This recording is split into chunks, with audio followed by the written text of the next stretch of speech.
Nah akhirnya frustasi lah saya, ibaratnya surga nolak, neraka juga nolak. Jadi saya pernah coba beberapa kali bunuh diri. Saya percaya banget sebuah kepedulian itu mampu melahirkan sebuah sejarah baru dalam kehidupan seseorang.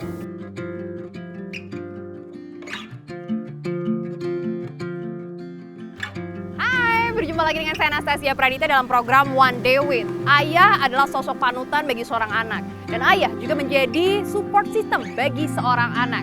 Pengorbanan dan juga ketulusan cinta seorang ayah yang bisa membantu kita keluar dari berbagai masalah.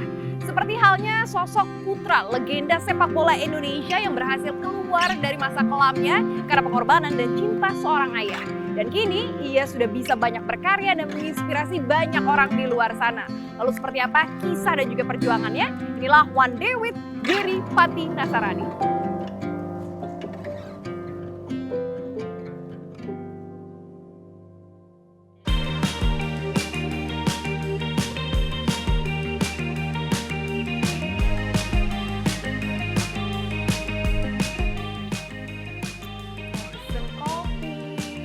Oh, ini Pastor Yeri, Halo, apa kabar? baik, thank you udah datang. Iya, lagi sibuk ternyata Pastor Yeri dicariin lagi bikin kopi ya nih ya Bikin Pastor ya. kopi. Kesibukannya apa sih? Kok tiba-tiba bikin kopi? Iya, selain di kegiatan sosial ya di pemberdayaan masyarakat, salah satunya adalah tempat kopi yang luar biasa ini. Oh gitu, makanya namanya Sang Pejuang. Mungkin Sang kita bisa Pejuang. cerita-cerita lebih lanjut lagi nih soal ini. Iya, kita ngobrol-ngobrol aja. Oke Di sebelah deh. situ boleh? Yuk kita ke situ dulu yuk. Oke.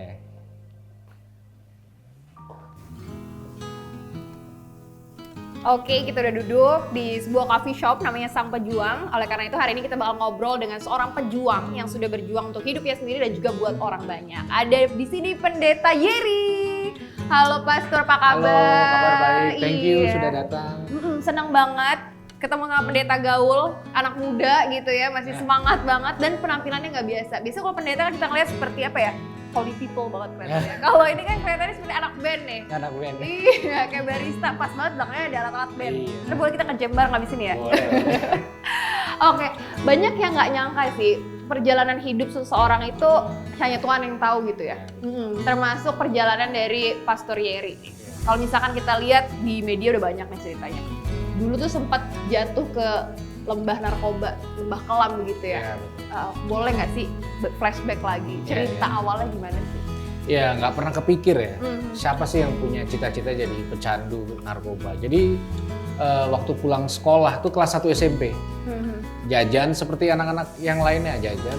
Nah, tukang jajanan itu ngasih narkoba. Tapi nggak sadar itu narkoba. Dia bilang, nah dulu kan belum banyak edukasi seperti sekarang ini tentang bahaya narkoba dan sebagainya. Nah awalnya juga nggak langsung diterima, tapi karena dia maksa terus ya akhirnya ya udahlah, penasaran aja gitu. Lalu nggak nyangka setelah coba pertama kali akhirnya 9 tahun terjerumus makin dalam di penyalahgunaan narkoba ini gitu. Tadinya juara kelas, dulu atlet tenis sempet ada ranking lah di Indonesia. Wow, udah skala nasional gitu. Iya, skala nasional udah ada junior ya. Jadi kan udah keren gitu. Udah punya maksudnya. prestasi Iya. saat itu. Nah akhirnya dengan mengkonsumsi narkoba ini yang perlahan-lahan semua mulai hancur.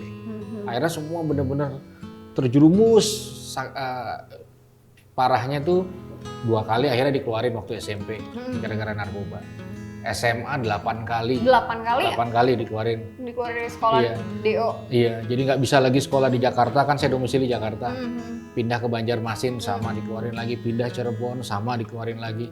Saya lulusnya di Losari, di Tegal, dan itu juga perjuangan yang panjang dan wah setengah mati. Dan semuanya dikeluarin karena kecanduan narkoba itu. Iya, bermasalah dengan narkoba, jualan, ribut, ada semua lah. Gitu.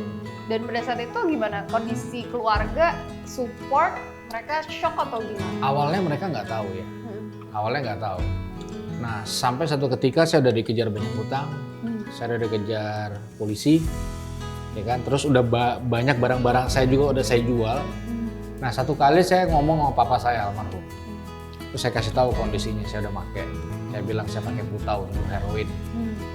Nah dia shock sih, shock berat lah. Nggak nyangka gitu, papa saya juga atlet. Dia punya mimpi atas saya tapi itu kayak apa petir siang bolong gitu.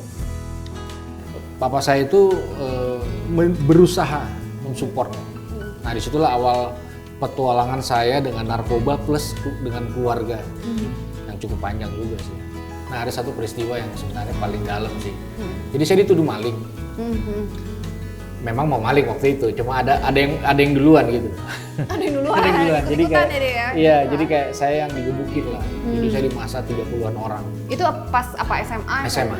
Di sekolah kejadiannya. Lalu papa saya dipanggil ke sekolah. Jadi kami masuklah berdua menuju ruang guru. Nah, saat itu lagi istirahat sekolah kan. Jadi seluruh sekolah itu teriakin kami berdua tuh maling. Kakak sama Bang Iya, Erik. papa saya. Jadi maling. Nah, Gelora Bung Karno teriakin hebat papa saya tuh. Kami keluarga udah bosen. Udah biasa lah itu ya. Tapi hari ini saya diteriakin maling. Bayangin itu kayak ngelempar kotoran gitu loh ke muka bapak sendiri. Malunya kayak apa? Saya cuma tunduk, saya tahan nangis, saya ngintip mata papa saya berkaca-kaca juga. Kami jalan tuh kayak di tengah. Saat itu papa masih pelatih? Atau Iya, masih pelatih. Waktu itu dia mulai masuk ke pembinaan usia muda. Nah, tiba-tiba di tengah perjalanan itu, dia ngerangkul saya. Terus dia bilang gini, kamu bukan maling ya? Ingat, kamu tuh anaknya papa, angkat muka kamu. Jalan lagi. Nah, di situ saya kayak terima sesuatu yang melebihi vitamin apapun yang saya memang bajingan waktu itu, tapi dia menampilkan sesuatu yang saya nggak nyangka gitu. Masih bisa lihat kebanggaan ya di anaknya gitu. Dan akhirnya kami jalan. Di situ saya lihat dia nangis, saya juga nangis. Akhirnya kami dikeluarkan dari, saya dikeluarkan dari sekolah gara-gara peristiwa itu. Di situ saya sadar bahwa yang sayang sama saya bukan teman-teman yang di jalan. Tapi dua orang tua saya yang menangis, berdoa tiap hari. Bayangin, saya kadang-kadang pulang mabuk nih jam 3 pagi. Ada papa saya di depan rumah nungguin. Nggak dipukul, nggak diapa, saya dia bawa masuk, dibikinin makanan, suruh tidur. Kadang keluar rumah bandar, ada papa saya juga di situ. Jadi saya juga nggak ngerti. Bahkan saya sempat bilang sama papa saya, udahlah, ini anakmu nih nggak layak diperlakukan kayak gini. Terus dia bilang sama orang lain, saya ngintip. Dia bilang ini, kalau Yeri mati, dia harus tetap mati dalam kasih sayang saya sebagai seorang ayah. Wah, di situ saya hancur lah. Makanya bulatlah tekad saya bahwa saya harus sembuh. Bukan cuma buat diri saya dan masa depan saya. Saya harus sembuh buat dua orang tua saya yang mencintai saya dengan begitu dalamnya. Nah, di situ sebenarnya pengalaman saya, narkoba dan keluarga.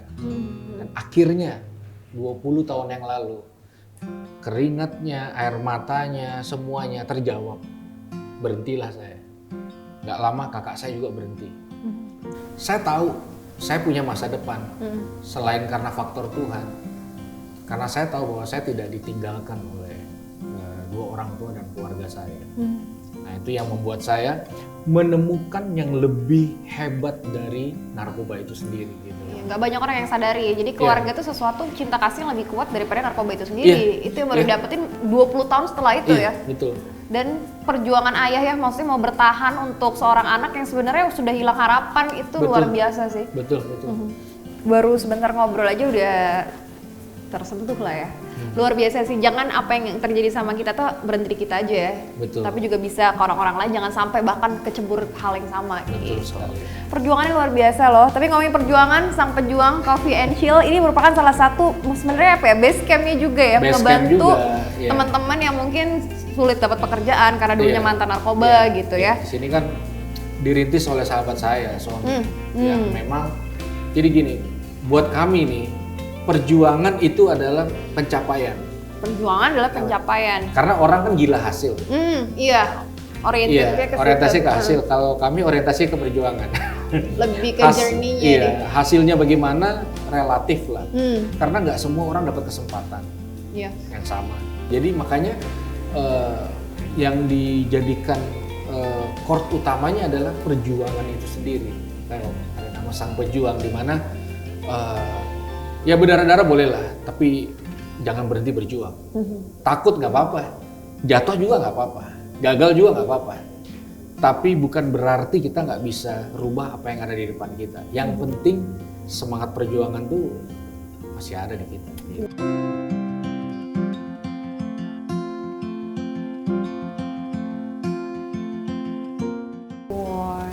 Langsung bersemangat sekali nih. Wis. Mungkin menyeruput kopi dari sang pejuang juga bikin tambah semangat. Boleh kali ya nyobain dulu. Nah, saya mau kasih coba nih. Iya, salah apa satu nih? favorit kita, Yes. kopi latte. Nah, boleh nih.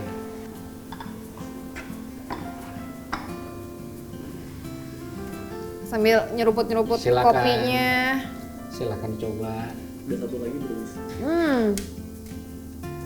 Hmm. Pahit seperti jalan kehidupan yang penuh perjuangan. Nah, figur seorang ayah ini akhirnya diabadikan juga di tahun 2008 melalui suatu Yeah. foundation Roni. Pati Nasarani Foundation. RPF ya, RPF. Oke. ya. Nah, itu kegiatannya apa sih di 2008? Kenapa tercetus mau bikin yayasan ini? Jadi itu mimpinya papa saya yang belum kesampaian. Karena setelah dia buat itu dia sakit. Bahkan waktu launching pun dia nggak ada. Gitu. Jadi kegiatannya apa aja nih yang udah dilakukan dari Yang 2008 dilakukan, cukup kita lama membuat berarti? sosialisasi ke sekolah-sekolah, ke kampus dalam pencegahan. Lalu kita mendampingi mereka yang terpapar narkoba, menyalahkan narkoba, mereka yang ada di proses hukum di penjara, yang di rumah sakit. Kita mendampingi keluarga-keluarga. Terus kita membuat banyak kegiatan-kegiatan pencegahan yang dilakukan. Salah satunya adalah yang sempat kerjasama sama Si Cepat juga dalam program Karena Ayah. Oh Iya, iya. jadi ada satu program cepat karena ayah itu, ya itu salah satu kerjasamanya juga di situ. Nah jadi dan kita terus melakukan sekarang pemberdayaan masyarakat. Jadi masyarakat diedukasi untuk terlibat, mengambil bagian bersama-sama. Jadi mengedukasi masyarakat bahwa ini bukan cuma tugas polisi dan BNN, Tapi tugas semua tugas orang. paling nggak mulai dari diri dan keluarga yang paling kecil. Nah itu sebenarnya sebuah culture baru yang ya saya yakin itu akan menjadi sebuah harapan besar sih, makanya kita bersemangat mengerjakannya. Ya bagus sih, apalagi mungkin dari hal kecil bisa menggerakkan lebih banyak orang di luar sana ya. Nggak cuma acara ini, katanya udah podcast juga nih, lagi sibuk podcast nih Pastor ya. Iya. Gimana tuh? Jadi kan lebih banyak yang bisa mendengar ya kisah-kisah inspiratif ini. Iya, karena kan gini sekarang, ya kalau saya ambil segmen narkoba lah, siapa sih yang mau duduk dengar seminar 40 slide, membosankan, menggaringkan, lalu membuat ngantuk dan sebagainya, orang karena perlu absen aja dan terpaksa aja gitu ya. Tapi Kalau sekali lagi pas lagi hari anti narkoba doang gitu. iya benar. Dan ya seremoni-seremoni ya cuma seperti itu aja dari tahun ke tahun. Makanya saya rasa perlu satu portal yang cukup dalam tanda kutip seksi sehingga bisa diterima orang dengan gampang, terutama milenial. Minimal orang-orang milenial tuh bisa forward lah ke grup-grup keluarga gitu. Iya, sesimpel itulah ya. Iya, sesimpel itu, edukasi-edukasi yang ringan dan sederhana. Makanya rasanya saya harus hadir di situ untuk mengadakan sebuah sosialisasi di portal-portal yang ada. Nah, saya bersyukur nih hari ini Si Cepat merespon salah satu mimpi saya, dan bukan cuma di acara ini, di beberapa portal Si Cepat yang lain juga saya diberi ruang untuk menyampaikan pesan-pesan ini. Gitu. Bener, karena banyak banget orang di luar sana yang mungkin sekarang lagi nggak tahu jati dirinya kan. Iya, betul. Dan bisa jadi punya potensi lari ke narkoba. Jadi itu yang Betul. harus kita bisa rangkul. Betul banget. Oke. Saya pengen melibatkan lebih banyak lagi orang untuk mengadopsi, karena saya percaya bahwa kayak saya nih ya, waktu saya kelas 3 mau lulus, saya pernah ada dalam satu kondisi frustasi ya. Dulu di gereja ditolak. Gereja sampai bisa tolak. Iya, jadi saya pernah ditolak, benar-benar ditolak karena mereka takut kalau saya datang ke gereja itu merusak yang lain. Gitu kan. Karena kenyataannya kakaknya ikut rusak Iya. ya saat itu. Terus satu kali saya pernah sama teman-teman saya overdosis, terus saya dibuang di got sama teman-teman saya karena dipikir udah mati dan mereka nggak mau berurusan dengan polisi. Nah akhirnya frustasi lah saya, ibaratnya surga nolak, neraka juga nolak. Bang kayak gitu ya. Terus mau kemana gitu kan? Jadi saya pernah coba beberapa kali bunuh diri, tapi saya tertolong lah di sini. Nah di sini saya melihat bahwa ada satu power yang bisa merubah satu sampah gitu, yaitu kepedulian. Kalau ngomong hukuman mati, saya udah hukum diri saya sendiri. Tapi saya berubah bukan karena ditakut-takuti hukuman mati, saya berubah karena ada yang peduli sama saya. Jadi saya percaya banget sebuah kepedulian itu mampu melahirkan sebuah sejarah baru dalam kehidupan seseorang. Nah, makanya saya konsisten untuk kerjakan hari-hari ini. Wow, kepedulian ya. Kepedulian. Satu kata yang sederhana tapi nggak setiap orang punya rasa kepedulian. Hari ini kan orang mikirin dirinya sendiri gitu kan. Mungkin udah sangat narsis lah orang-orang sekarang, yang penting apa aja buat diri dia. Tapi kepedulian ternyata bisa ngerubah hidup banyak orang lain di luar sana gitu. Itu sih yang mungkin harus banyak orang yang punya seperti itu. Nah, ini aku sih sendiri merasa sangat termotivasi ya, tapi mungkin sahabat secepat bisa dikasih motivasi lain nih dari Bang Yeri. Bang Yeri, Pastor Yeri, siapapun panggil ya. Siapa aja lah. Ya, jadi buat saya gini, kalau kita percaya ada Tuhan, ada orang yang mengasihi, tidak ada yang boleh jadi matahari dalam hidup kita. Kita adalah matahari itu sendiri dalam hidup kita. Jadi saya percaya semua orang berhak sehat, berhak punya masa depan, dan jangan hancurkan masa depan kita dari keputusan-keputusan konyol yang kita lakukan hari ini. Kalau sudah sempat melakukan dan kebetulan nyangkut di tayangan ini, percaya saya, pintu tetap terbuka selama kita punya semangat, selama kita punya cinta, kita pasti punya masa depan. Luar biasa banget sih, jadi matahari buat hidup kita sendiri gitu ya. Gak ada yang bisa menentukan gimana takdir kita ke depan. Betul. Kita yang punya itu ya. Betul. Kita punya kesempatan. Terima kasih buat hari ini One Day with Pastor Yeri. Banyak banget pengalaman hidup yang kita bisa pelajari. Bukan berarti kita harus terjatuh dulu baru bisa memiliki masa depan yang cerah ya. Tapi mendengar peristiwa dan perjalanan hidup dari Pastor. Gak perlu ngalamin kayak saya lah. Ya kan begitu. Benar. Tapi kita bisa belajar banyak dari sosok Pastor Yeri melalui kekuatan kehadiran seorang ayah juga dalam hidup. Betul. Terima kasih, sehat-sehat selalu. Sama-sama, thank you udah datang. Iya, mau ngopi lagi deh. Mampir silakan. Kopinya dulu. Oke, buat sahabat secepat jangan lupa buat nonton One Day With karena bakal selalu ada narasumber-narasumber yang menginspirasi di setiap episodenya.